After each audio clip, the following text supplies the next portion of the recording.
Class 9 এর আজকে যে চ্যাপ্টারটা আমরা শুরু করতে চলেছি সেটা হচ্ছে শব্দ এবং তরঙ্গ, সাউন্ড অ্যান্ড ওয়েভ। তো এই চ্যাপ্টারে বেশ কিছু আমাদের গাণিতিক সমস্যা শিখতে হবে এবং বেশ কিছু কনসেপচুয়াল জায়গা আছে। শব্দ কি, তরঙ্গ কি, সেগুলো শিখবো। শব্দের প্রতিফলন, শব্দের প্রতিসরণ, ঠিক আছে। তারপরে শিখবো সুর, স্বর, উপসুর, অষ্টক, সমমেল, সব বিভিন্ন রকম জিনিস শিখবো। তো এটা বেশ ইন্টারেস্টিং চ্যাপ্টার। তো ক্লাস 9 এর এটাই হলো লাস্ট চ্যাপ্টার। তো এর আগে তোমাদের প্রত্যেকটা চ্যাপ্টারই আমি বুঝিয়ে দিয়েছি এবং সেখান থেকে গাণিতিক সমস্যার সমাধান করিয়েছি, এখানেও তাই করব। তো তোমরা প্রথম থেকে ভালো করে বুঝবে এবং বিষয়গুলো ভালো করে পড়ে নেবে। তো শুরু করতে চলেছি আজকে প্রথম দিনের ক্লাস, শব্দ ও তরঙ্গের। প্রথম আমরা পড়ব হচ্ছে শব্দ কি। আমরা জানি শব্দ হচ্ছে এক প্রকার শক্তি, সাউন্ড এনার্জি। যে শক্তিটা কোনো মাধ্যমের ভেতর দিয়ে, মাধ্যমটা কি মাধ্যম? স্থিতিস্থাপক জড় মাধ্যম। যে মাধ্যমের ক্ষেত্রে যখন শব্দ বিস্তার লাভ করবে, মানে শক্তি যাবে, শব্দ এগিয়ে চলেছে, মানে ধরো আমি কথা বলছি, দূরে দাঁড়িয়ে একজন শুনতে পাচ্ছে।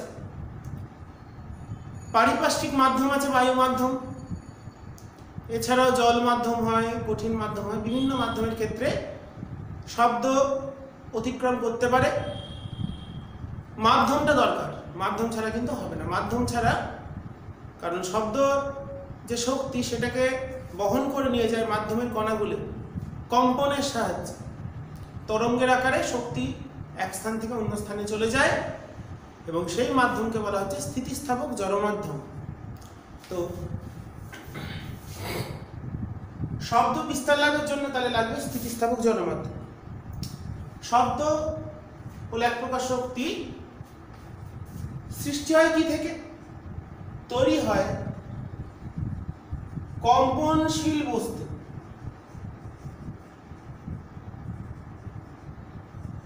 কোন কম্পনশীল বস্তু, সেটাই হচ্ছে শব্দের বস্তু, হলো শব্দের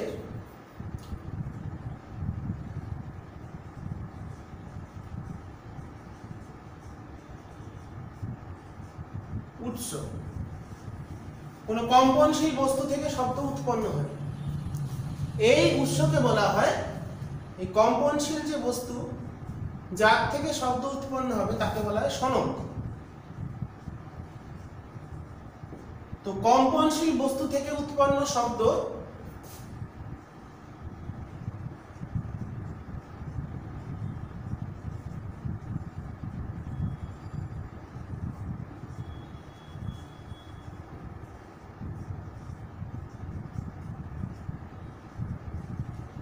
তার মানে যে শক্তি উৎপন্ন হলো কম্পনশীল বস্তু থেকে,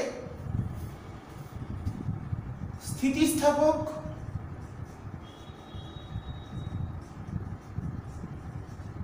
যেখানে মাধ্যমে, স্থিতিস্থাপক মাধ্যম মানে যেখানে মাধ্যমের কণাগুলো স্থানচ্যুত হবে না, এক জায়গায় তারা কম্পিত হবে। জড় মাধ্যমের মধ্য দিয়ে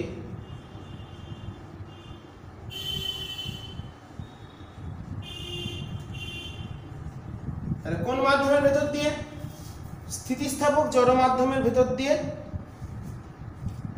কি আকারে যাবে? শব্দ হলো তরঙ্গ। তরঙ্গের আকারে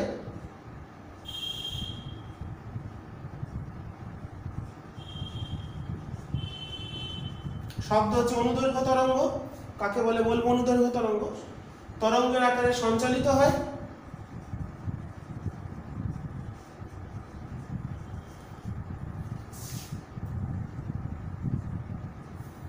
এবং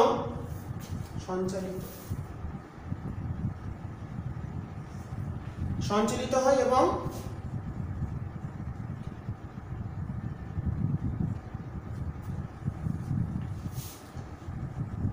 আমাদের কানে এসে পৌঁছায় দূরে কোনো একটা জায়গায় যদি শব্দ উৎপন্ন হয় কম্পনের সাহায্যে এবং আমাদের কানে এসে পৌঁছাবে এবং মস্তিষ্কে একটা অনুভূতি সৃষ্টি করবে। কানে এসে পৌঁছায়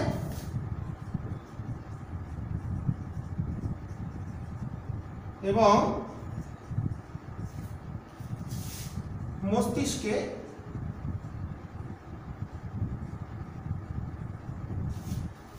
একটি অনুভূতি সৃষ্টি করে।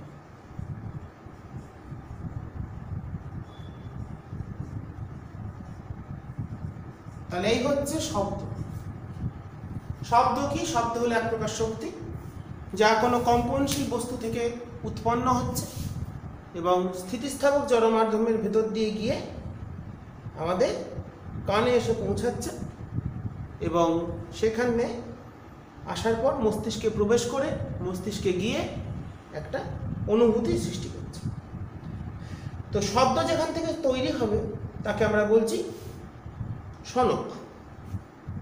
তো শব্দ বিস্তার করতে গেলে আমাদের যে মাধ্যমটা লাগে তাকে বলে হচ্ছে স্থিতিস্থাপক জড় মাধ্যম।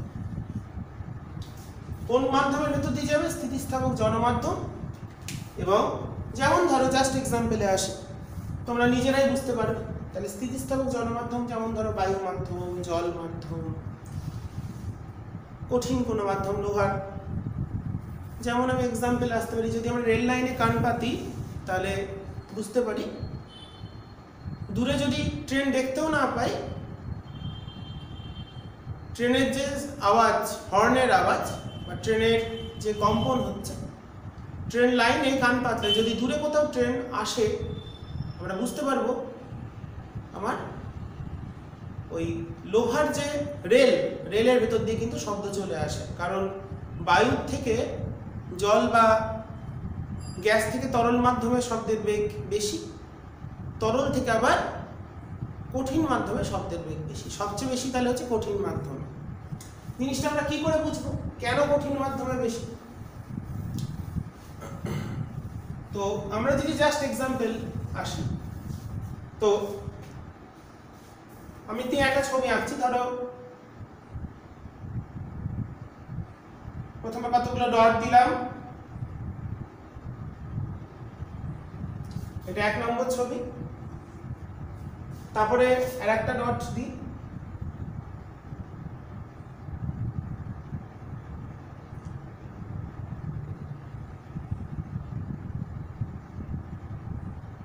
এটা 2 নম্বর ছবি। তারপরে আর একটা দিই,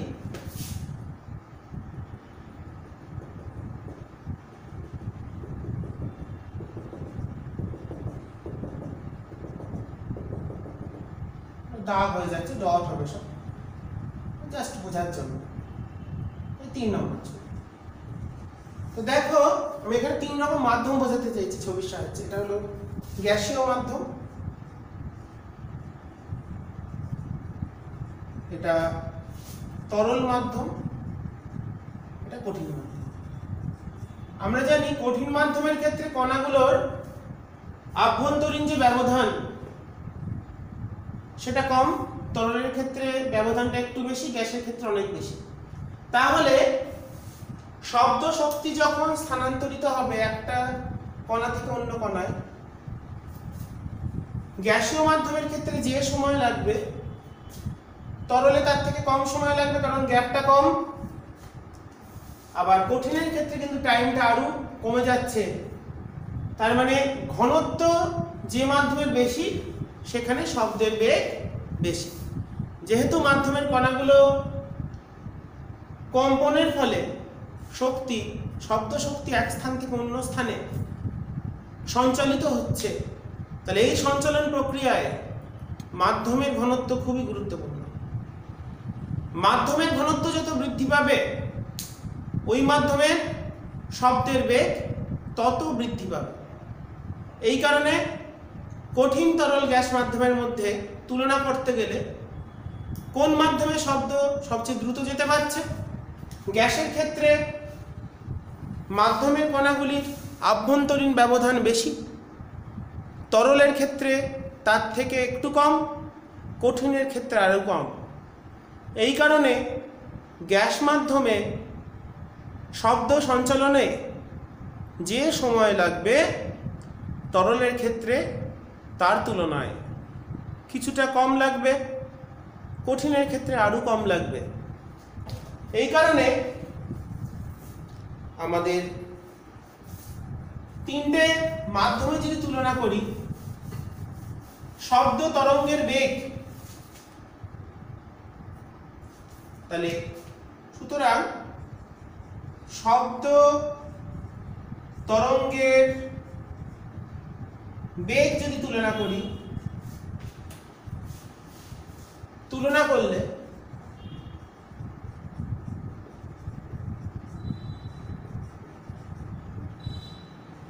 velocity in gaseous medium v যেটা হলো গ্যাস মাধ্যমে শব্দের বেগ is less than velocity of liquid medium, তরলের থেকে গ্যাসের শব্দের বেগ কম is less than velocity of solid medium। তাহলে গ্যাস মাধ্যমে শব্দের বেগ সবচেয়ে কম, শব্দ তরঙ্গের বেগ তার থেকে একটু বেশি হচ্ছে তরলে, আর সবচেয়ে বেশি হচ্ছে আমাদের কঠিন মাধ্যমে। তাহলে মাধ্যমের শব্দ তরঙ্গের বেগ আমাদের এইভাবে পরিবর্তন হয়। এবং একটা সম্পর্ক আমরা লিখে দিই, কোনো মাধ্যমে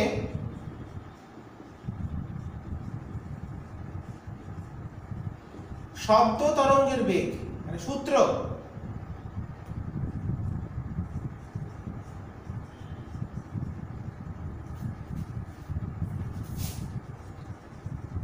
যদি v হয়,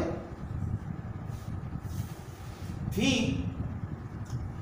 ইকুয়ালস টু রুট ওভার ওই মাধ্যমে, মানে যে মাধ্যমে শব্দের বেগ বার করছি, তাহলে সেই মাধ্যমের স্থিতিস্থাপক গুণাঙ্ক আমরা পড়েছিলাম ইয়ং গুণাঙ্ক। পরমাণু হচ্ছে পদার্থের গঠন ধর্মে স্থিতিস্থাপকতাতে পড়েছি।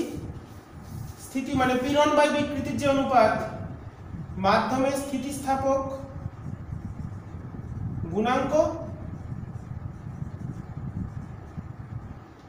বাই মাধ্যমের ঘনত্ব।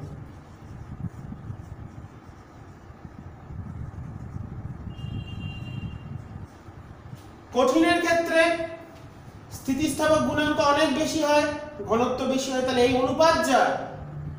তরলের ক্ষেত্রে এই অনুপাতটা একটু কম, গ্যাসের ক্ষেত্রে অনুপাতটা আরো কম। ঠিক আছে, তো এই সূত্রটা আমাদের খেয়াল রাখতে হবে। শব্দ তরঙ্গের বেগ বা এটাকেই বলে অনুদৈর্ঘ্য তরঙ্গের বেগ। আমি লিখে রাখলাম অনুদৈর্ঘ্য তরঙ্গ কি, আমি একটু পরে বলছি।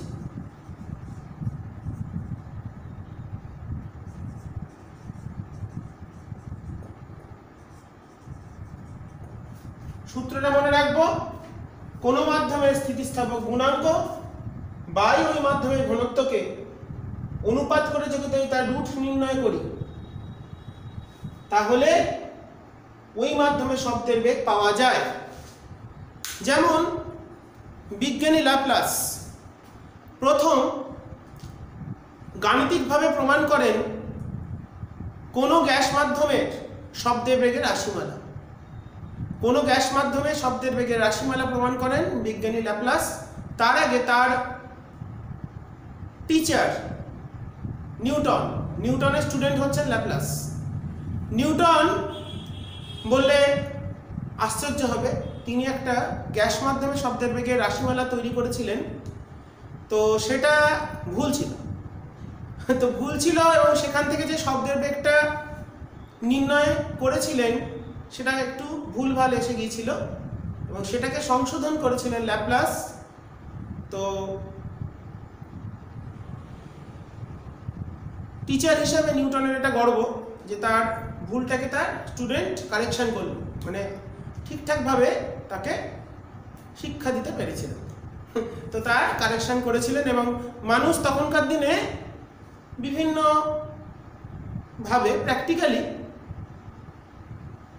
গ্যাস মাধ্যমে শব্দের বেগে রাশিমালা বলবো না, মান নির্ণয় করে পেরেছিল। শূন্য মাধ্যমে বা শূন্য মাধ্যম না, গ্যাস মাধ্যমে বায়ু মাধ্যম, যেটা আমাদের চারিদিকে যে বায়ু মাধ্যম আছে, তাতে শব্দের বেগ 0 ডিগ্রিতে মোটামুটি 332 মিটার পার সেকেন্ড। শব্দের বেগ বায়ু মাধ্যমে, এটা মানটা বলে দিই, বায়ু মাধ্যমে শব্দের বেগ হচ্ছে 332 মিটার পার সেকেন্ড। এটা কত? 0 ডিগ্রি সেলসিয়াস উষ্ণতায়। বায়ু মাধ্যমে শব্দের বেগ 0 ডিগ্রি সেলসিয়াস উষ্ণতায় 332 মিটার পার সেকেন্ড। তো এটা প্রমাণ করতে গিয়ে প্র্যাকটিক্যালি মানুষ কোথাও দূরে কোনো একটা গির্জায় ঘন্টা বাজছে, তার থেকে বেশ দূরে গির্জায় ঘন্টা বাজলে আমরা যদি ধরো 2-3 কিলোমিটার দূরেও থাকি তাও কিন্তু শব্দ শুনতে পাবো। কিন্তু ঘটনা হলো যে সময় গির্জায় শব্দটা উৎপন্ন হলো ঘন্টাতে, তখন সঙ্গে সঙ্গে কিন্তু শুনবো না। অন্তত 5 সেকেন্ড 10 সেকেন্ড পর যত দূরে থাকবো তত সময় লাগবে শব্দটা আমাদের কাছে পৌঁছতে। ততখানি ঘড়ি স্লো যাচ্ছে।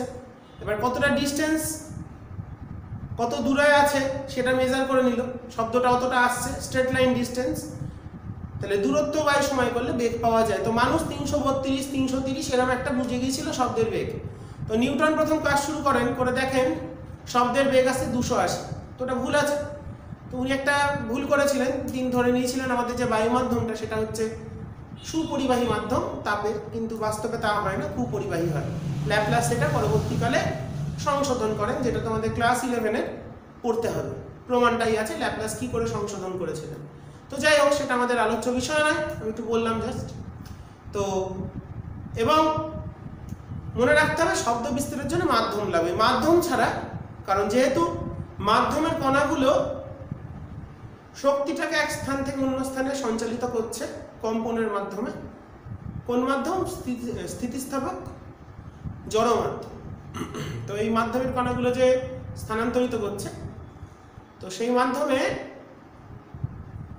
যে কণাগুলো কি হয়, এক স্থানে কম্পিত হয়। তো কম্পনটা কেমন হয় সেটা আমি ছবি এঁকে দেখাবো, অবশ্যই দেখানোর চেষ্টা করব। তো এরপরে আমরা পরের টপিকে চলে যাচ্ছি। তো মনে রাখবো, আর একটা কথা বলে দিই, শূন্য মাধ্যমে বেশি এবং শর্ট কোশ্চেনের জন্য উষ্ণতা বৃদ্ধিতে শব্দের বেগ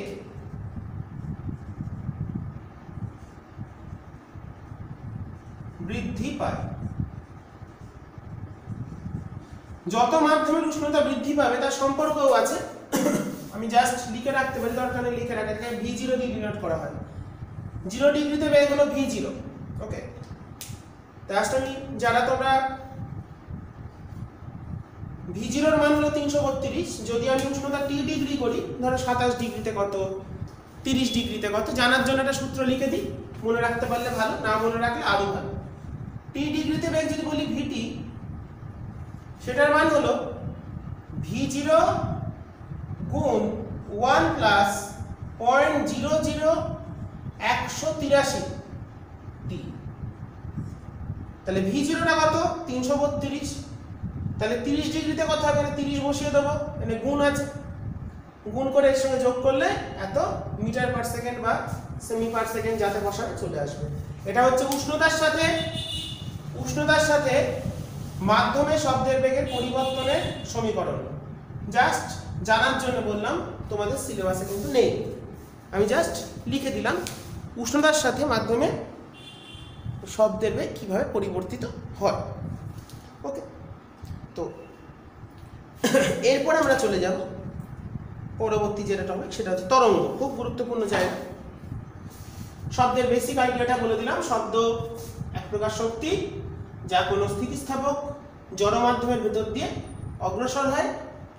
যে জিনিস থেকে তৈরি হয় তাকে বলে শনক, সোর্স বা উৎস, যেটা কম্পনশীল বস্তু ছাড়া শব্দ উৎপন্ন হবে না। যেমন ধর, যখন আমাদের একটা পিরিয়ড শেষ হয় তখন ঘন্টা দেওয়া হয়, ইলেকট্রিক হোক বা আমাদের অ্যানালগ হোক, মানে হাতের সাহায্যে আমরা আঘাত করছি ঘন্টায়, তো সেখানে কি একটা জায়গায় স্কুলে এক জায়গায় ঘন্টা বাজানো হয়, সেই শব্দটা কিন্তু সব জায়গায় ছড়িয়ে যায়। ধরো এটা যদি সোর্স হয় লাইক দিস, এইভাবে ছড়িয়ে যাবে চারিদিকে, এই প্লেন বরাবর ছড়িয়ে যাচ্ছে, চারিদিকে ছড়িয়ে যাচ্ছে, মাধ্যমের কণাগুলো শব্দটাকে ছড়িয়ে দিচ্ছে, যত দূরে যাচ্ছে শব্দ কিন্তু কমে যাচ্ছে। তো কারণ মাধ্যমের ভেতর দিয়ে যাওয়ার সময় বাস্তবে কি হয়, শব্দ শক্তিটা মাধ্যম দ্বারা একটু শোষিত হয়, শোষিত হতে থাকে এবং কমে যেতে থাকে তার বিস্তার, মানে জোরালো ব্যাপারটা, প্রাবল্য, তীব্রতা, শব্দ যেটা আমরা কানে শুনছি, জোরে শুনছি না আস্তে শুনছি, সেই ব্যাপারটা কমে যেতে থাকে দূরত্বের সঙ্গে। হ্যাঁ, তো কিভাবে পরিবর্তন হয় সেটাও আমরা পড়বো, সেটা প্রাবল্য কোন কোন বিষয় নির্ভর করে আমাদের লাস্টের দিকে আছে। ওকে, তো জাস্ট বললাম, ধরো কোনো স্কুলে যখন ঘন্টা বাজে তখন শব্দটা কিভাবে যায়, কোন প্লেনে মুভ করে, অনুভূমিক দিকে মুভ করে, এই তল বরাবর। এটা যদি সোর্স থাকে, যদি এটা সোর্স হয় পেনটা শব্দের, তাহলে শব্দটা কিভাবে যাবে, এই চারিদিকে, ওপর নিচে নয়, কিন্তু সবসময় একটা অনুভূমিক তল বরাবর ছড়িয়ে যাবে চারিদিকে। যেমন জাস্ট এক্সাম্পল, জলের মধ্যে ঢিল ফেললে দেখবে এরকম করে চারিদিকে রিং রিং রিং রিং হয়ে আমাদের তরঙ্গগুলো অগ্রসর হয়, জল যেমন দেখেছি। ঠিক তেমনই আমাদের যদি এখানে একটা সোর্স থাকে, যেটা সোর্স বলি, শব্দ উৎপন্ন, তার চারিদিকে এরকম করে ছড়িয়ে যাবে, এই দিকে নয় কিন্তু এইভাবে, সাপ যেমন করে যায় সেইভাবে, এইভাবে নয়, ঢেউ এর এই দিকে যাবে না, এইভাবে যাবে, সাপ যেমন করে যায়, মানে কোনো তল বরাবর যাবে, এই প্লেনে যাবে শব্দটা, সেই জন্য অনুদৈর্ঘ্য বলা হয়।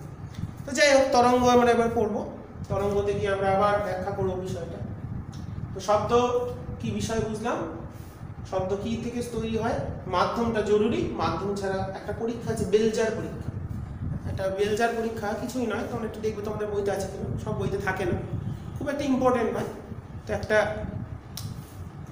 কাঁচের জারের মধ্যে একটা কলিং বেল লাগিয়ে তাকে একটা বায়ু শূন্য করা যায় এমন একটা টেবিল, বায়ু নির্গমন যন্ত্র যুক্ত করা আছে, জাস্ট একটু ছবিটা আঁকি।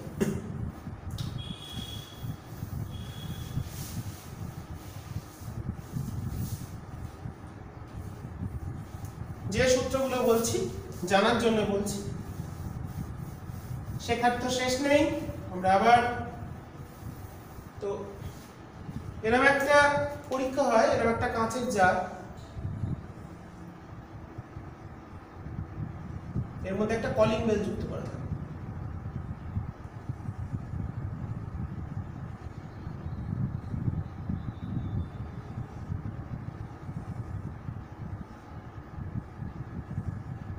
ইলেকট্রিক কানেকশন করা আছে, ওটা আমি দেখালাম না। তো এখানে কলিং বেল বোর্ডটা আছে, এখানে হাতুড়ির মতন একটা জিনিস থাকে যেটা আছে, এখানে সার্কিট বোর্ডটা আছে। তো যাই হোক, এটা একটা কলিং বেল, এটা এখানে গিয়ে আঘাত করবে তখন আওয়াজ হবে। তো এটাকে বসিয়ে দেওয়া হচ্ছে একটা টেবিলের ওপর, টেবিলটা কি আছে মাঝখানে এবং গ্যাপ, তার উপর এটাকে বসিয়ে দিচ্ছি, এই নিচটা কিন্তু ফাঁকা। তো এইখানে একটা গর্ত করা আছে, সেখান দিয়ে বায়ু নির্গমন করা যায়, বায়ুটাকে বের করে নেওয়া যায়, সেরকম একটা মানে স্টপ কক লাগিয়ে দিয়েছে একটা, বায়ু নির্গমন করা যায়, চাবি লাগানো আছে, বায়ু নির্গমন করা যায় এরকম একটা যন্ত্র আমরা লাগিয়ে দিয়েছি এন্ডে, এখানে তীর দিয়েছি, এখান দিয়ে বায়ুটাকে নিয়ে, প্রথমে বায়ু আছে ভেতরে, এটাকে অন দিয়ে দিলাম, এদিকে প্লাস, এটা ব্যাটারির সাহায্যে চলে, তো এটা বাজছে, শুনতে পাচ্ছি বাজছে, আওয়াজ হচ্ছে। তো এবার আমরা কি করলাম, এটার সাহায্যে বায়ু নির্বাপক যন্ত্রের সাহায্যে এখান থেকে সব বায়ু বার করে নিলাম। তো যত আস্তে আস্তে মাধ্যমের বায়ু মাধ্যমটা কমতে থাকবে, এটা আস্তে আস্তে দেখবো আর শব্দ শুনতে পাচ্ছি না। এটা একটা খুব ভালো পরীক্ষা, বেলজার পরীক্ষা বলা হয়। বেল আছে, এটা কলিং বেল, এটা জারের মধ্যে যুক্ত করা যায়, বেলজার পরীক্ষা দিয়ে এখানগুলো আমরা কোনো শব্দ যাতে না বেরোতে পারে, এখানে একটা কোনো এমন কোনো পদার্থ দিয়ে, ধরো ময়দা মেখে বা আঠা জাতীয় পদার্থ মেখে আটকে দিয়েছি সাইডগুলো। তো যাই হোক, এরকম একটা পরীক্ষা হয়, তোমরা যদি থাকে পড়ো, ইন্টারেস্টিং, জানার জন্য বললাম। তো বায়ুটা যখন বার করে নিচ্ছি, এখানে শব্দ যে কলিং বেল বাজছে কিন্তু শব্দ শুনতে পাচ্ছি না, আবার এটাকে ওপেন করে দিয়ে বায়ুটাকে প্রবেশ করিয়ে দিলাম, দেখলাম শব্দ শুনতে পাচ্ছি। তো এই পরীক্ষার সাহায্যে প্রমাণ হয় বায়ু মাধ্যম বা কোনো মাধ্যম ছাড়া শব্দর তরঙ্গ এক স্থান থেকে অন্য স্থানে সঞ্চালিত হতে পারে না। ওকে, এটা খুব গুরুত্বপূর্ণ একটা পরীক্ষা, তোমাদের বইতে পড়ে নেবে। এটা বেলজার পরীক্ষা নামে পরিচিত, তোমাদের বইতে থাকতে পারে, থাকা না থাকার কিছু পড়বে এটা। তো এরপর চলে যাই আমরা পরবর্তী আমাদের যে বিষয়,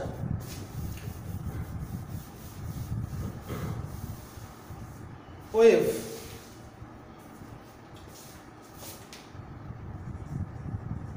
বা তরঙ্গ।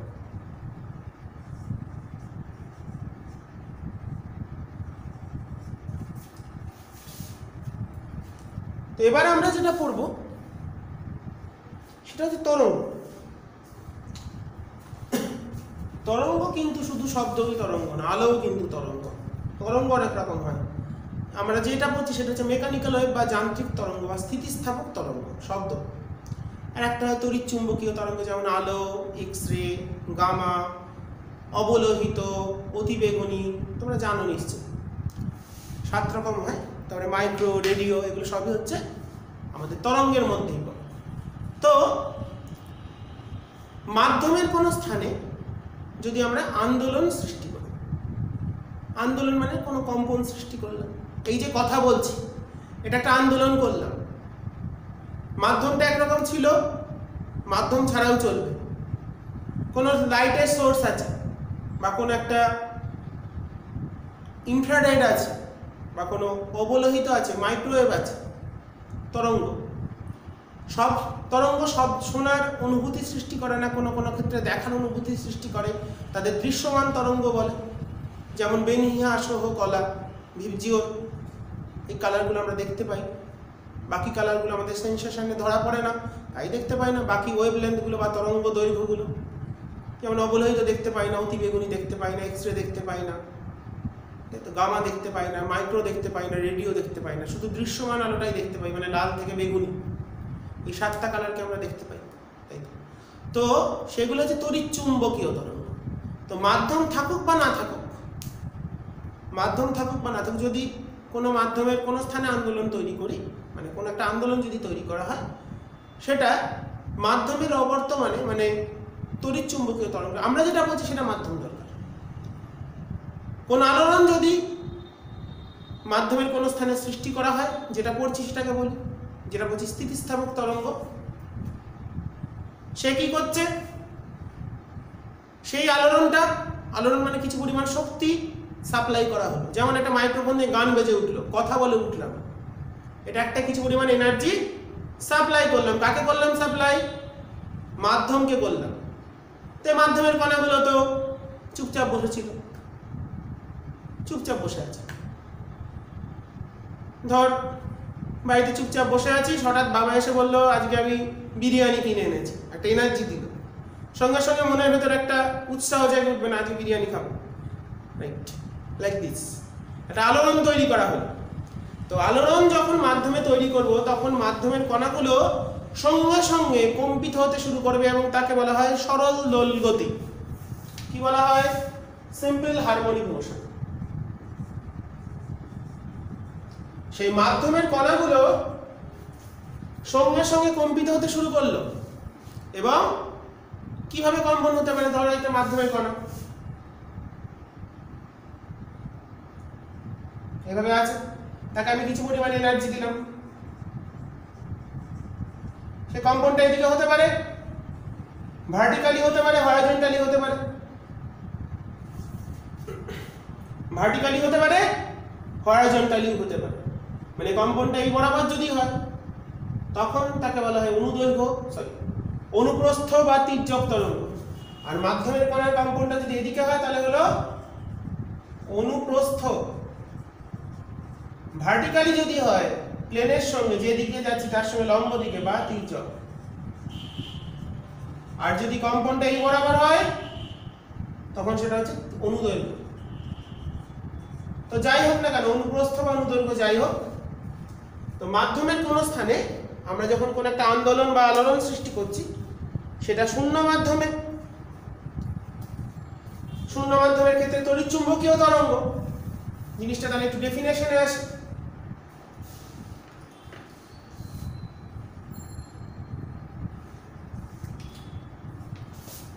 কোন আলোড়ন বা আন্দোলন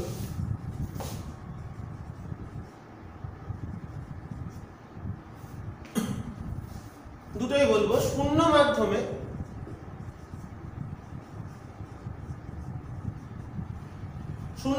যখন লাইট এনার্জি, তাকে সেই এনার্জিকে বলি আমরা ফোটন কণা। শূন্য মাধ্যমে ফোটন কণার ফলে বা স্থিতিস্থাপক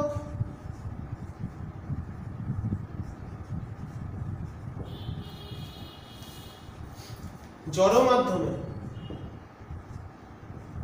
মাধ্যমের কণাগুলির সমষ্টিগত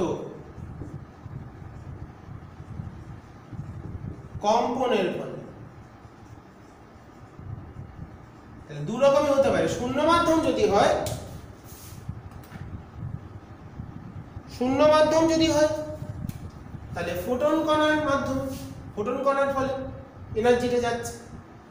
আর যদি স্থিতিস্থাপক জড় মাধ্যম হয় তাহলে কণাগুলির সমষ্টিগত কম্পনের ফলে কি হচ্ছে, মাধ্যমের মধ্যে দিয়ে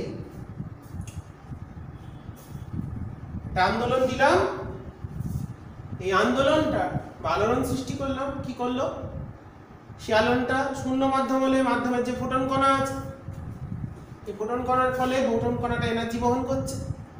আন্দোলন মানে energy, some amount of energy যেটা আমরা দিচ্ছি। বা স্থিতিস্থাপক জড় মাধ্যমের কণাগুলি সমষ্টিগত কম্পন সৃষ্টি করছে, যার ফলে এক স্থান থেকে অপর স্থানে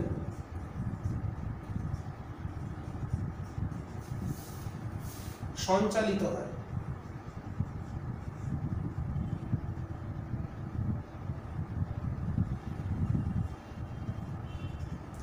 এক স্থান থেকে অপর স্থানে সঞ্চালিত হয়। এই যে সঞ্চালন ঘটছে, তাহলে আলোড়ন যে দিলাম, এই আলোড়ন দিলে কিছু পরিমাণ এনার্জি দিলে এই যে সঞ্চালন ঘটছে একেই বলে তরঙ্গ। তরঙ্গের কোনো নির্দিষ্ট ডেফিনেশন হয় না, পরিষ্কার কথা। এই যে এনার্জি ট্রান্সফার হচ্ছে through without any medium, through photon কণা or through the particle of the medium of an elastic medium। স্থিতিস্থাপক মাধ্যমে কোনো কণাগুলোর দ্বারা যখন শক্তি স্থানান্তরিত হচ্ছে, মাধ্যমের কণাগুলো কম্পিত হচ্ছে। কম্পনের নামটা কি, সরল দোলগতির মাধ্যমে। প্রত্যেকটা কণা নিজেদের স্থানে সরল দোলগতি লাভ করছে, দুলছে, দোলকের মতন দুলছে। এই বরাবরও দুলতে পারে, আবার এই বরাবরও দুলতে পারে জিনিসটা। এই যে কম্পন, যে শক্তি সঞ্চালন হচ্ছে, একেই বলা হচ্ছে তরঙ্গ। তরঙ্গের এইটাই একটা ডেফিনেশন আমরা বলতে পারি। তোমরা তোমাদের বইতে যে ডেফিনেশন পাবে সেটাও পড়তে পারো। তোমাদের আমি ফান্ডাটা দিচ্ছি যাতে বুঝতে পারো, সেটা শেখানোর জায়গাটা তৈরি করছি। এবার এই যে তরঙ্গ, সেই তরঙ্গকে যেমন বললাম একটা তড়িৎ চুম্বকীয় তরঙ্গ।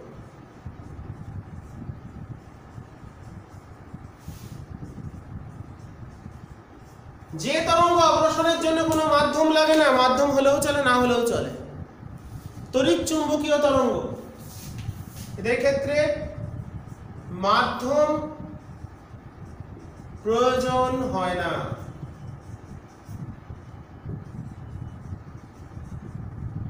তড়িৎ চুম্বকীয় তরঙ্গ যেটা, সেখানে তড়িৎ ক্ষেত্র এইদিকে তড়িৎ ক্ষেত্র থাকে, তড়িৎ ক্ষেত্রকে ই দিয়ে লেখা হয়, এইদিকে থাকে চুম্বক ক্ষেত্র, বি দিয়ে লেখা হয়। তড়িৎ চুম্বকীয় আর তরঙ্গ যায় এই বরাবর, নির্দিষ্ট একটা বেগ আছে যেটাকে আলোর বেগ বলি আমরা। তড়িৎ ক্ষেত্রের কম্পনটা কিভাবে হয়? এইভাবে হয়, মানে এই তল বরাবর হয়। চুম্বক ক্ষেত্রের কম্পনটা কিভাবে হয় একটু দেখাই, অন্য কালার ইউজ করার চেষ্টা করি, দেখি। কালার বললেই কালার পাওয়া যায় না, বা তার কম্পনটা হয় এই বরাবর, বা দেখাই যাবে না মনে হচ্ছে। এনে একদমই কালি দেখতে পাওয়া যাচ্ছে না, কালো। একবার ট্রাই করি এটা দিয়ে হলে হতে পারে। বাহ, সুন্দর হয়েছে।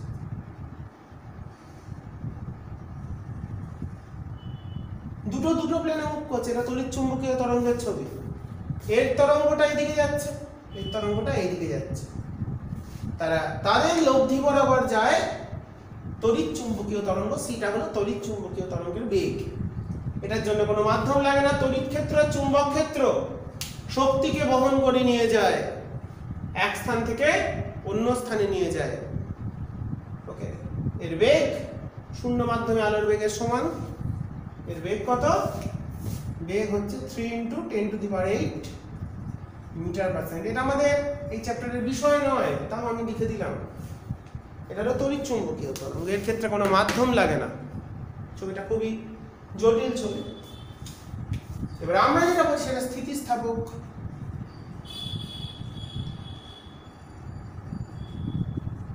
তরঙ্গ বা যান্ত্রিক তরঙ্গ, মেকানিক্যাল ওয়েভ। শব্দ তরঙ্গ হলো একটা মেকানিক্যাল ওয়েভ বা ইলাস্টিক ওয়েভ, যার মধ্যে ইলাস্টিক বা স্থিতিস্থাপক ধর্ম আছে। চিন্তা করি একটু, এই পরিমাণে এখান থেকে একটা কথা বললাম। কথাটা বলছি তো আমার সামনে যে কণাগুলো আছে সেগুলো এনার্জি পেল, কম্পন হতে আরম্ভ করলো এইদিকে। এই কণা গিয়ে এনার্জি দিল পরের কণাকে, সেও কম্পন হচ্ছে। এইভাবে কনজিকিউটিভলি একটা কণা অন্য কণাকে এনার্জি ট্রান্সফার করছে, কিন্তু প্রত্যেকটা প্রথম কণা যখন কম্পন শুরু হলো তার কিছু সময় পর হলো তারপরেরটা, তার আরো কিছু সময় পর হলো তারপরেরটা। এইভাবে প্রত্যেকটা কণা কম্পিত হচ্ছে, সরল দোল গতি লাভ করছে, তাদের যেখানে স্থির ছিল তাকে বলে সাম্যাবস্থান, তার সাপেক্ষে কম্পিত হতে আরম্ভ করছে। কিন্তু আলটিমেটলি সে কিন্তু কথা থামিয়ে দাও, এটা আস্তে আস্তে তাই, রাইট? বোঝা গেল? মাধ্যমের কণাগুলো কিন্তু স্থানচ্যুত হচ্ছে না, কম্পন হচ্ছে, ঠিক আছে। কম্পন হতে হতে কথা থামিয়ে দিলাম, আর এনার্জি দিচ্ছি না, ঝিমিয়ে পড়লো, দিয়ে আবার আগের জায়গায় থেমে গেল। এখান থেকে স্টার্ট করেছিল, কম্পন হচ্ছে, কমে যাচ্ছে, আবার কথা বললাম, কম্পন, আবার কথা বললাম, কম্পন, লাইক দিস। তো প্রতিবার আমরা যখন এনার্জি ট্রান্সফার করব, আন্দোলন করব, মাধ্যমের কণাগুলোকে এক্সাইটেড করব, কোন অবস্থান থেকে? তাদের ইকুইলিব্রিয়াম পজিশন থেকে বা সাম্যাবস্থান থেকে। তারা যেখানে স্থির অবস্থায় ছিল কণাগুলো, তাদের সেখান থেকে স্থানচ্যুত করার চেষ্টা করব, কিন্তু তারা হবে না, কারণ তাদের মধ্যে কি প্রপার্টি আছে? স্থিতিস্থাপকতা ধর্ম আছে। স্থিতিস্থাপকতা ধর্ম কি করেছিলাম? একটা বস্তুর উপর বাইরে থেকে বল প্রয়োগ করলাম, সে বেঁকে চুরে গেল। সিমিলারলি কিছু পরিমাণ আন্দোলন বা এনার্জি একটা মাধ্যমের কণাকে দিলাম, সে কম্পন হতে শুরু করলো, বলটাকে অপসারণ করলাম, বস্তুটা আগের অবস্থায় ফিরে এলো। আন্দোলন সরিয়ে নিলাম, এনার্জি সরিয়ে নিলাম, কথা বলা বন্ধ করে দিলাম, মাধ্যমের কণাটা কাঁপতে কাঁপতে কি আবার আগের জায়গায় চলে এলো। তার মানে স্থিতিস্থাপক তরঙ্গ বা যান্ত্রিক তরঙ্গের ক্ষেত্রে মাধ্যমের কণাগুলি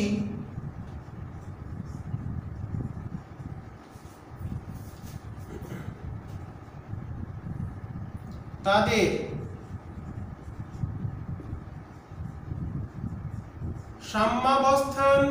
সাম্যাবস্থান মানে যখন আমরা এনার্জি দিইনি, সেই সবচেয়ে যেখানে সে ভালো ছিল, সুস্থিত ছিল বা স্থির ছিল, সাম্যাবস্থান সাপেক্ষে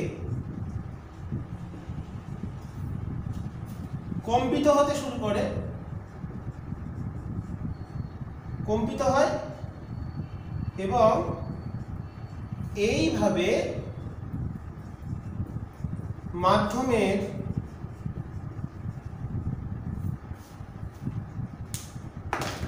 কালি কমে আসছে, মাধ্যমের একটি কণা থেকে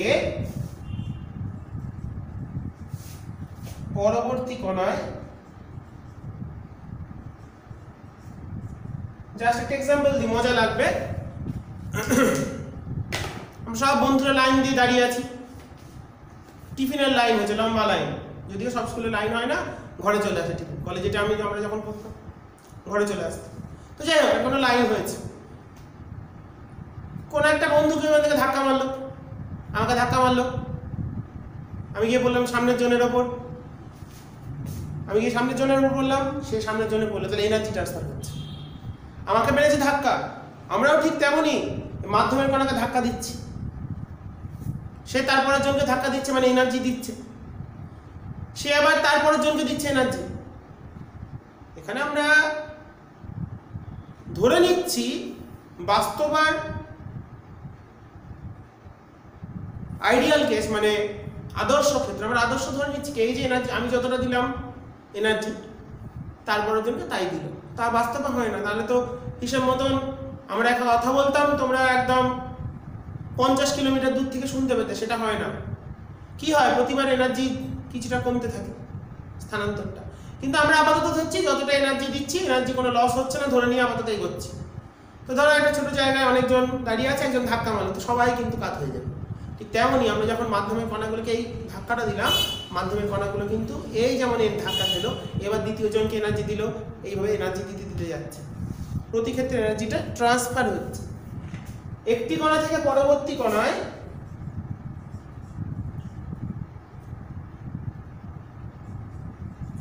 একটি কণা থেকে পরবর্তী কণায় শক্তি সঞ্চালিত হয়,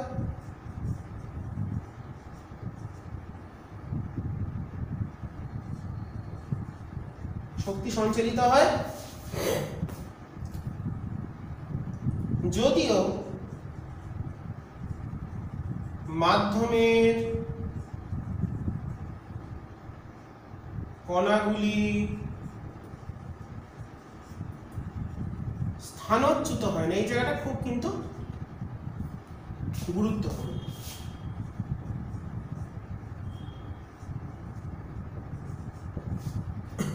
মাধ্যমের কণাগুলি স্থানচ্যুত হয় না।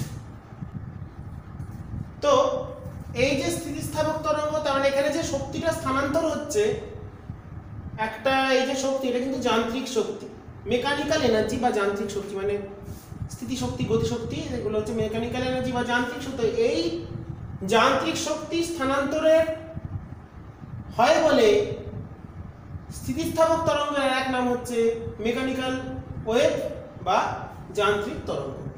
ওকে, তো আমাদের আলোচ্য বিষয় বা এক্ষুনি যেটা বলেছি, তাহলে স্থিতিস্থাপক তরঙ্গের বেগ কার কার নির্ভর করে?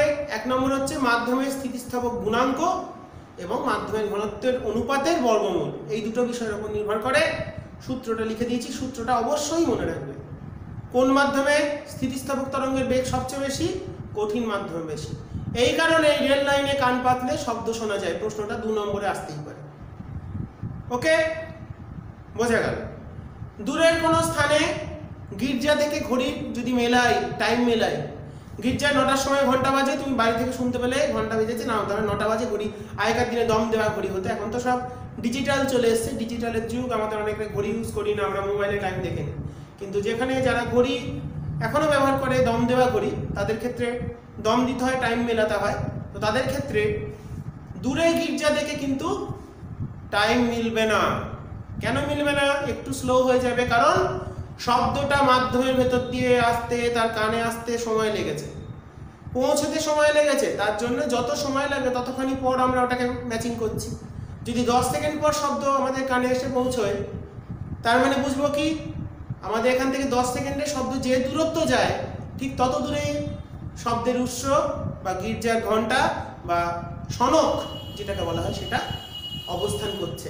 সেই কারণেই আমরা শব্দটা শুনতে আমাদের দেরি হয়েছে এবং স্লো হয়েছে। এই কারণে গির্জার ঘণ্টা বা দূরের কোনো শব্দ শুনে প্রধানত গির্জার ঘণ্টা দিয়ে আগেকার দিনে ঘড়ি মেলানো হতো। ঘড়ি মেলালে ঘড়ি স্লো হয়ে যায়। ওকে, এই প্রশ্নগুলো তোমরা বইতে নিশ্চয়ই পাবে, এগুলো অবশ্যই পড়বে। আমি যুক্তিটা বুঝিয়ে দিচ্ছি, প্রশ্ন আমি শেষে আলোচনা করব। তো এই যে স্থিতিস্থাপক তরঙ্গ বা যান্ত্রিক তরঙ্গ বা একটা নাম আছে প্রগ্রেসিভ ওয়েভ, চল তরঙ্গ। আমরা এখানে যেটা বলছি সেটা চল তরঙ্গ, মাধ্যমের এক স্থান থেকে অন্য স্থানে মুভ করছে। আর একটা হয় স্থায়ী তরঙ্গ বা স্থানু তরঙ্গ, স্ট্যান্ডিং ওয়েভ, এক জায়গায় থাকে। যেমন বাঁশির যে তরঙ্গ, বাঁশি, গিটার, যেগুলো স্ট্রিং বা বায়ুস্তম্ভের কম্পনের সাহায্যে ব্যবহার করা হয়, সেগুলোতে হচ্ছে স্থানু তরঙ্গ বা স্ট্যান্ডিং ওয়েভ। আমরা এখানে বলছি প্রগ্রেসিভ ওয়েভ বা চল তরঙ্গ, তরঙ্গটা চলছে। ওকে, দুটোই সাউন্ড ওয়েভ, দুটোই মেকানিক্যাল ওয়েভ। ওকে, তো যাই হোক, এবার আমাদের স্থিতিস্থাপক যে তরঙ্গ,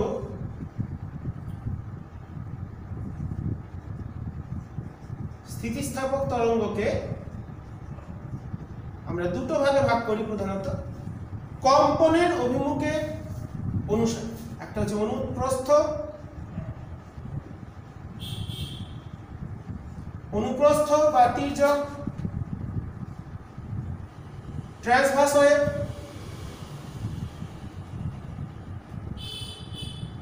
একটা হচ্ছে অনুদৈর্ঘ্য বা লংজিটিউডিনাল ওয়েভ।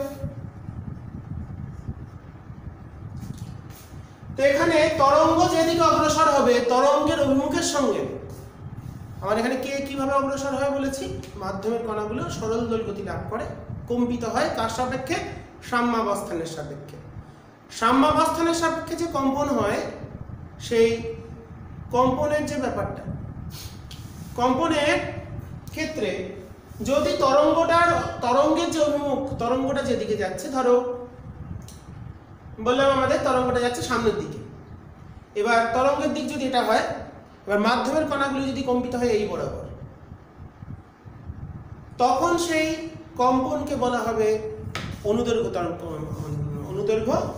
অনুপ্রস্থ বা তির্যক কম্পন বা তির্যক তরঙ্গ। তাহলে কি হলো, মাধ্যমের কণাগুলির কম্পন যদি তরঙ্গের অভিমুখের সাথে লম্ব দিকে হয়, কি বললাম,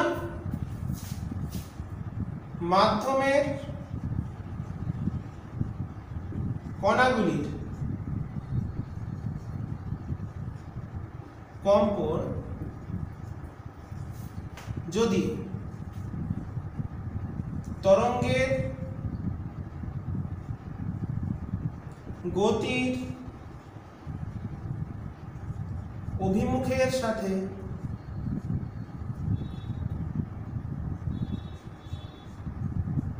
লম্ব দিকে হয়,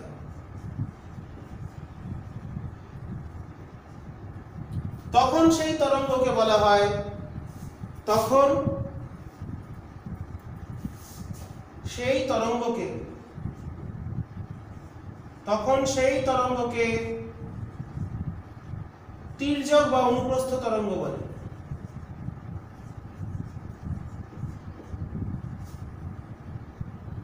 তির্যক বা অনুপ্রস্থ তরঙ্গ বলে। আমি অনুপ্রস্থ লিখলাম, তার মানে ধরো তরঙ্গের বেগ এদিকে, তরঙ্গের গতির বা গতি বলে তো কিছু হয় না, বেগ, তরঙ্গের বেগের অভিমুখ বা গতির অভিমুখ, তরঙ্গের বেগটা এদিকে। এবার মাধ্যমের কণাগুলো কম্পন হচ্ছে কোন দিকে, তার লম্ব দিকে, এইভাবে কম্পিত হচ্ছে।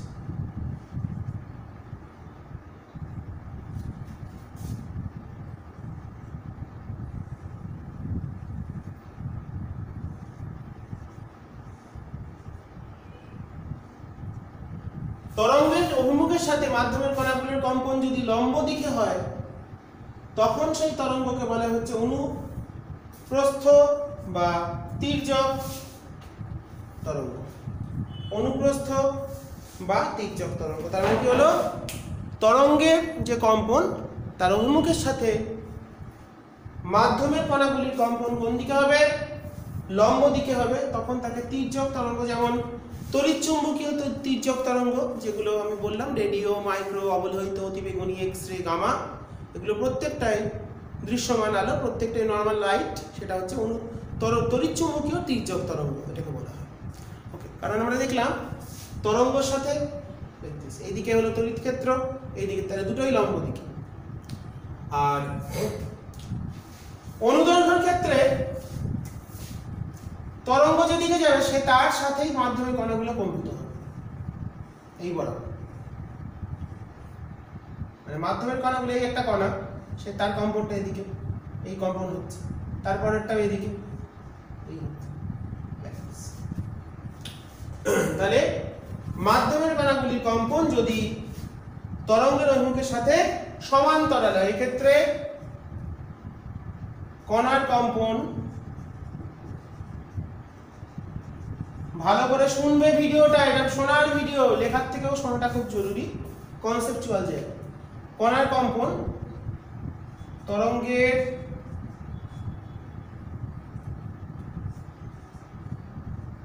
গতির অভিমুখের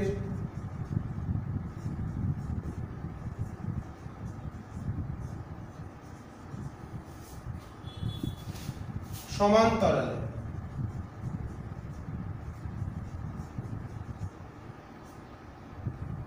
সমান্তরাল দিকে। তাহলে এখানে অনুদৈর্ঘ্য তরঙ্গের ক্ষেত্রে মাধ্যমের কণাগুলির কম্পন কোন দিকে হবে? তরঙ্গটা যেদিকে অগ্রসর হচ্ছে, তরঙ্গের গতির অভিমুখ যেদিকে, তার সমান্তরাল দিকে মাধ্যমের কণাগুলি কম্পিত হবে, তার সমান্তরাল দিকে, মানে এই বরাবর কম্পিত হবে। আগেরটা হচ্ছিল কোন দিকে? লম্ব দিকে, তাই সেটা ছিল তির্যক বা অনুদৈর্ঘ্য তরঙ্গের উদাহরণ আমি বলেই দিয়েছি। শব্দ তরঙ্গ একটু আগেই দেখালাম, মাধ্যমের কণাগুলো এইভাবেই যাচ্ছে, তরঙ্গটা মানে যে বলেছি এইভাবে যাচ্ছে, এদিকে শব্দ যাচ্ছে মানে তরঙ্গটা এদিকে যাচ্ছে, শব্দ যাচ্ছে এদিকে মানে এইভাবে যাচ্ছে। তো মাধ্যমের কণাগুলোর কম্পন তরঙ্গের অভিমুখের সাথে সমান্তরালে কম্পিত হয়, আর এই ক্ষেত্রে লম্বভাবে কম্পিত হয়। তো এই দুটো হচ্ছে আমাদের দুরকম ভাগ স্থিতিস্থাপক তরঙ্গ বা যান্ত্রিক তরঙ্গের। এরপর কিছু গুরুত্বপূর্ণ তথ্য আলোচনা করব তার আমাদের তির্যক এবং অনুদৈর্ঘ্য তরঙ্গ সম্পর্কে। মনে রাখতে হবে যেটা স্থিতিস্থাপক তির্যক তরঙ্গ মাধ্যম, স্থিতিস্থাপক মানে আমি আগে যে তির্যক তরঙ্গের কথা বলেছিলাম সেটা হচ্ছে আলো, সেটা তড়িৎচুম্বকীয় তির্যক। তো স্থিতিস্থাপক যে তির্যক তরঙ্গ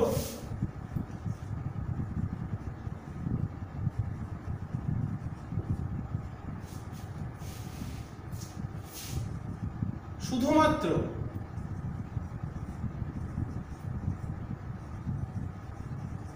কঠিন মাধ্যমের মধ্যে দিয়ে সঞ্চালিত হয়। তরল বা গ্যাস মাধ্যমের ক্ষেত্রে যান্ত্রিক তির্যক তরঙ্গ বা স্থিতিস্থাপক তির্যক তরঙ্গ যেতে পারে না।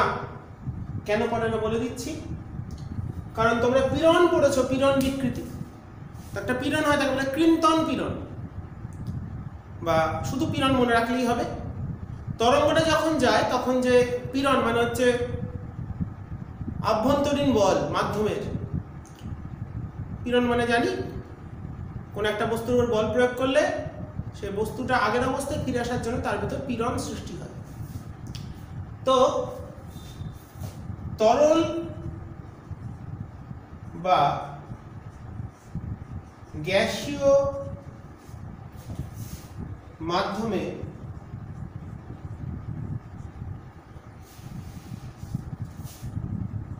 সৃষ্ট পীড়ন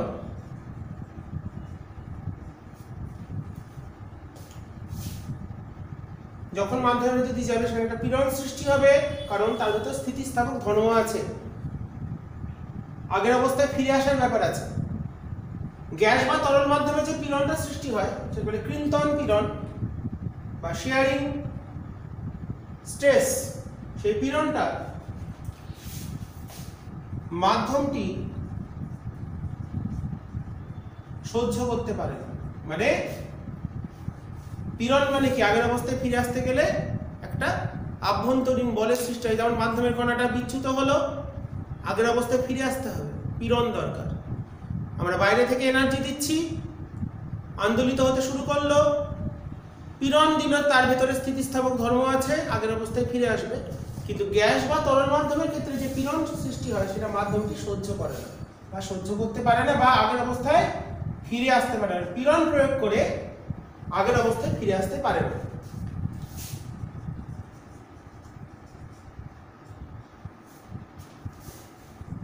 স্থিতিস্থাপক অনুদৈর্ঘ্য তরঙ্গ, যেটা অনুদৈর্ঘ্য তরঙ্গের ক্ষেত্রে কঠিন, কারণ শব্দ দেখেছি কঠিন, তরল, গ্যাস সব মাধ্যমে যায়। তরল ও গ্যাস মাধ্যম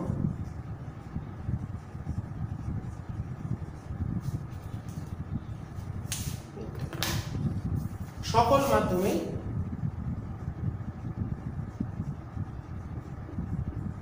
সঞ্চালিত হতে পারে। এটা খুব গুরুত্বপূর্ণ কথা।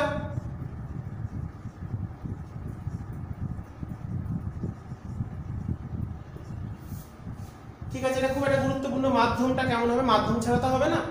কিন্তু তির্যক, যেটা স্থিতিস্থাপক তির্যক তরঙ্গ, সেটা শুধুমাত্র আমাদের কঠিন মাধ্যমের ক্ষেত্রেই অগ্রসর হতে পারে, কিন্তু কখনোই গ্যাস মাধ্যমে অগ্রসর হতে,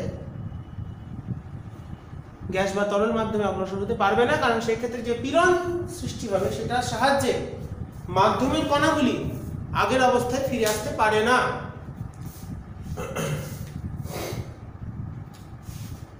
তির্যক তরঙ্গে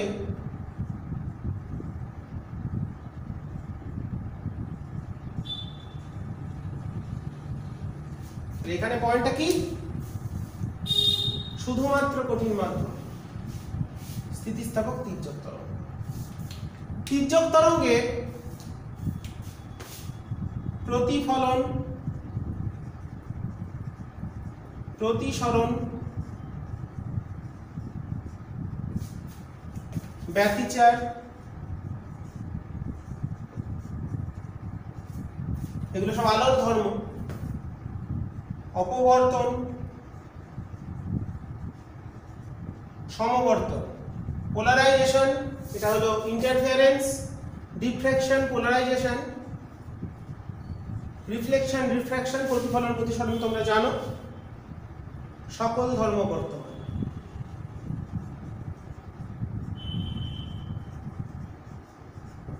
তির্যক তরঙ্গের ক্ষেত্রে প্রতিসরণ হয়, প্রতিফলন হয়, ব্যতিচার হয়, অপবর্তন হয়, সমবর্তন হয়।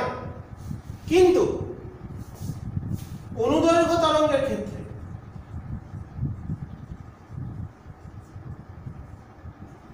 সব ধর্ম থাকলেও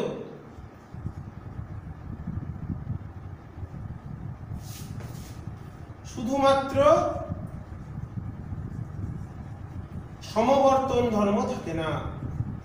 অনুদৈর্ঘ্য তরঙ্গ সমবর্তিত হতে পারে না, পোলারাইজড হতে পারে না। এটা ক্লাস 12 এর সিলেবাসের বিষয়। শুধু জেনে রাখার জন্য বলছি, সমবর্তন জিনিসটা কি, তড়িৎ ক্ষেত্রকে আলাদা করে নেওয়া চুম্বক ক্ষেত্র থেকে। তো যেহেতু তির্যক তরঙ্গের মধ্যে তড়িৎ চুম্বকীয় তির্যক তরঙ্গ, যেমন লাইটের ক্ষেত্রে প্রতিফলন, প্রতিসরণ, ব্যতিচার, অপবর্তন, সমবর্তন সব আলোরই ধর্ম এগুলো। তো শব্দের ক্ষেত্রে প্রতিফলন হয়, প্রতিসরণ হয়, ব্যতিচার হয়, সমবর্তন হয় না, অপবর্তন হয়। তাহলে সমবর্তন ছাড়া সমবর্তন ধর্ম থাকে না। সেই জন্য শব্দ তরঙ্গের কখনো সমবর্তন, এটা খুব গুরুত্বপূর্ণ পয়েন্ট, শব্দ তরঙ্গ সমবর্তিত হয় না। এই ধর্মের সাহায্যে আলোক তরঙ্গ আর শব্দ তরঙ্গকে আমরা পার্থক্য করতে পারি। দেখা যাচ্ছে পুরোটা বোর্ডের লেখা? বাহ। তাহলে আলোক তরঙ্গ, শব্দ তরঙ্গের মধ্যে যেমন একটা তির্যক, একটা অনুদৈর্ঘ্য, শব্দটা অনুদৈর্ঘ্য তরঙ্গ, কোন ধর্মের সাহায্যে প্রমাণ করা যায়? কারণ শব্দ তরঙ্গ সমবর্তিত হয় না বা সমবর্তন ধর্ম শব্দ তরঙ্গের ক্ষেত্রে দেখা যায়।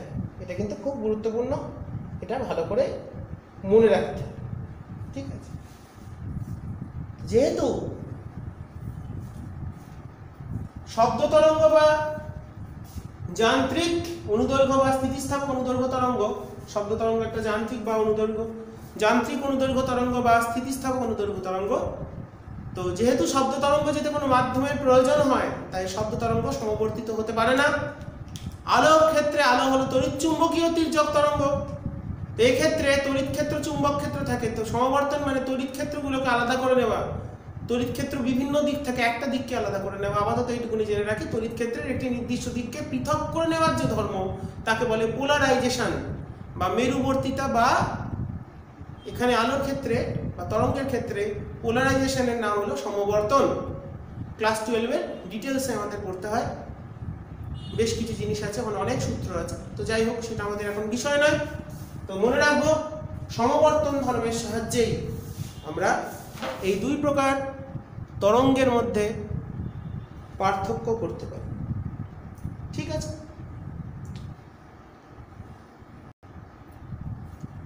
একটা গুরুত্বপূর্ণ পয়েন্ট আছে, সেটা হলো যখন কোন একটা তির্যক তরঙ্গ অগ্রসর হয়, তখন মাধ্যমের কণাগুলি কোনো কোনো স্থানে ঘনীভূত হয়ে যায়, তাকে বলে ঘনীভবন, কনডেন্সড হয়ে যাচ্ছে এক জায়গায়।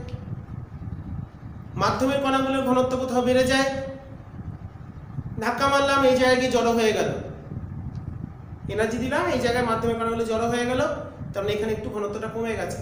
তো এক জায়গায় ঘনীভবন, একটা হচ্ছে তনুভবন, এক জায়গায় মাধ্যমের ঘনত্ব বৃদ্ধি পায়, তার মানে একটা পূর্ণ অনুদৈর্ঘ্য তরঙ্গ সৃষ্টি হতে গেলে দুটি ঘনীভবন বা দুটি তনুভবনের প্রয়োজন হয়, মানে দুটো মিলে একটা পূর্ণ তরঙ্গের সৃষ্টি করে। একটা পূর্ণ তির্যক অনুদৈর্ঘ্য তরঙ্গের মধ্যে ঘনীভবন এবং তনুভবনের সংখ্যা হচ্ছে দুটি, মানে দুটি ঘনীভবন মিলে একটা পূর্ণ তির্যক তরঙ্গ তৈরি করে। আমরা ছবিও আঁকবো পরে, বা দুটি তনুভবন মিলে একটা পূর্ণ তির্যক তরঙ্গ তৈরি করে। সিমিলারলি তাহলে এই কথাটা তাহলে আমরা কি লিখবো? তাহলে ঘনীভবন মানে কি হলো? যখন মাধ্যমের কণাগুলো এক জায়গায় ঘনীভূত হয়ে যাবে, জড়ো হয়ে যাবে। আর যখন মাধ্যমের কণাগুলোর ঘনত্ব যেখানে কমে যাবে তাকে বলা হচ্ছে আমাদের তনুভবন। ঠিক আছে, তাহলে একটি পূর্ণ অনুদৈর্ঘ্য তরঙ্গ গঠিত হতে গেলে একটি পূর্ণ অনুদৈর্ঘ্য তরঙ্গ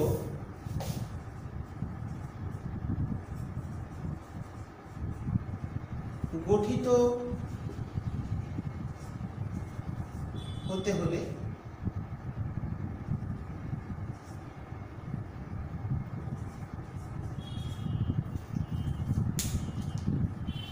দুটি ঘনীভবন, তোমাদের বইতেও পাবে ছবি, তোমরা দেখবে, বা দুটি তনুভবনের প্রয়োজন হয়।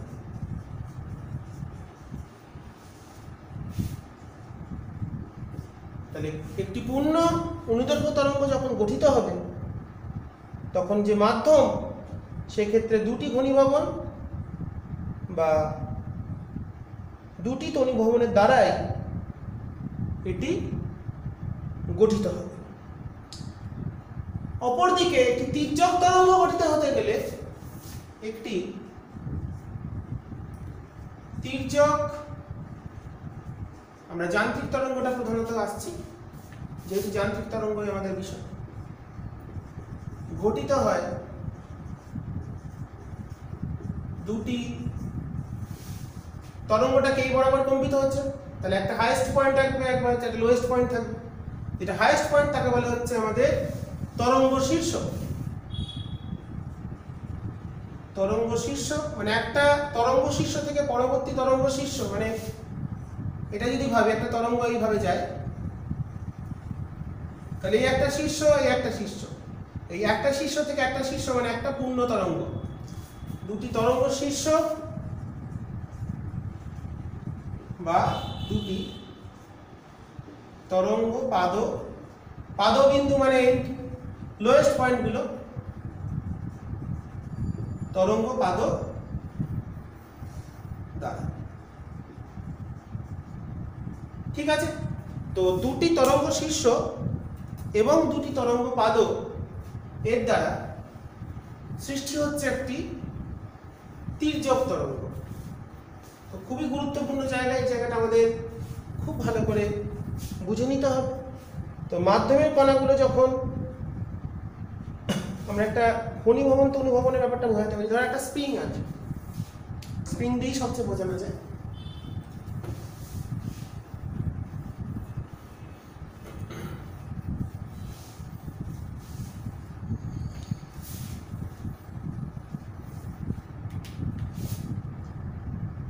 স্প্রিং আছে এখানে ধরো আটকানো, লাইনটা করে যখন বল প্রয়োগ করবে এখান দিয়ে স্প্রিংটাকে, এখানে স্প্রিং এর ওপেন এন্ড আছে, জাস্ট আগে ও স্প্রিংটাই দেব।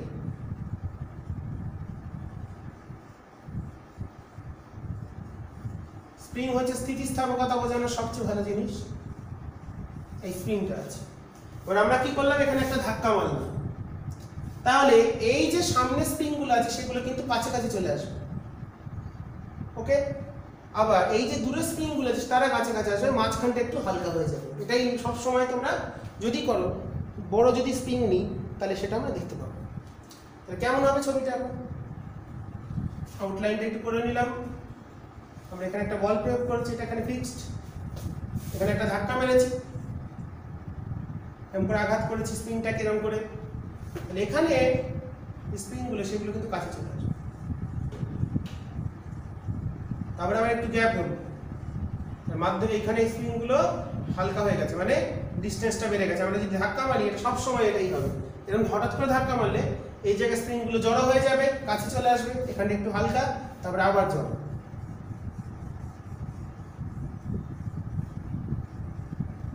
তারপরে আবার ওইদিকে একটু হালকা। তো দেখো প্রথম যে অংশটা আমরা এঁকেছি, আমরা এটাকে একটু যদি এখানটা থেকে আঁকি, জিনিসটা একটা তো অনুভবন দেখানো যাবে। এই হালকা হলে এখানে লাইন করে নিই, এটা ফিক্সড, তাহলে এটা হলো ঘনীভবন।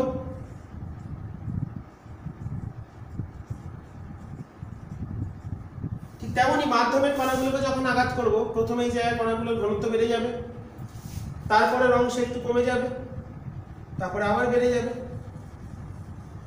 তারপরে আবার কমে যাবে। তাহলে এটা হলো ঘনীভবন। তারপরটা হচ্ছে এই জায়গাটা হলো তনুভবন, তারপরে আবার ঘনীভবন, তারপরে আবার তনুভবন।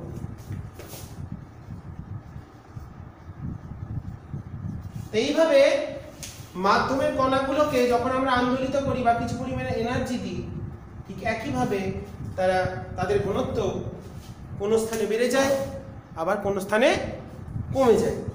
এইভাবেই আমাদের একটি স্প্রিংয়ের সাহায্যে কিভাবে অনুদৈর্ঘ্য তরঙ্গ আমরা সৃষ্টি করা যায়। এখানে আমরা কি করলাম, এখানে একটা বল প্রয়োগ করলাম, মানে একটা আঘাত দিলাম, একটা আন্দোলন করলাম।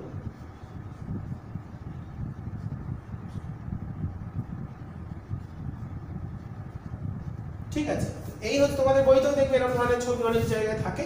এটাই সবচেয়ে স্প্রিং এর সাহায্যে। তাহলে আঘাত করলাম কি, এখানটা একটু আঘাত দিলাম, তাই এখানে স্প্রিং গুলো কাছাকাছি চলে এলো, মাঝখানটা একটু হালকা হবে, দূরে চলে আসবে, এখানে আবার কাছে, তারপরে আবার দূরে। তাহলে ঘনীভবন, তনুভবন, ঘনীভবন অল্টারনেট করতে হতে চলতে থাকবে। সিমিলারলি তরঙ্গ শীর্ষ, তরঙ্গ পাদ, তরঙ্গ শীর্ষ, তরঙ্গ পাদ, এইভাবে তির্যক তরঙ্গের ক্ষেত্রে বিষয়টা অগ্রসর হবে। ঠিক আছে, তো